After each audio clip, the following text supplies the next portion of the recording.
अलेखं सद्गुरुरूपं च सत्यधर्मप्रकाशितं सर्वधर्मपरिश्रेष्ठं भक्तिमुक्ति न संशय अलेख शरणं नित्यं सर्वकाले पदाम्बुजं ते पादे वन्दते नित्यं भवबन्धं प्रमुच्यते अलेखं अवर्णस्यैव अभेदं सर्वप्रभेदम् अरूपं च रूपं नास्ति अदेहं अदृश्यतता शब्दविकारमग्नेयो अलेखं प्रतिरूपं च ब्रह्मरूपपरित्यागा सत्यधर्मनिरूपणम् अलेखं रूपस्यैव अणाक्षरं क्षरायते मात्रविद्याविलोपं च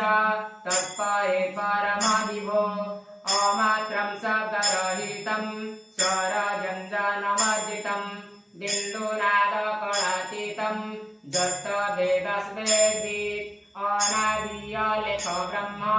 पूर्णब्रह्मस्वरूपकम् अखण्ड ब्रह्मरूपाय गुरुब्रह्म नमस्तुते नमस्ते भगवन्तो नमस्ते भवतारकम्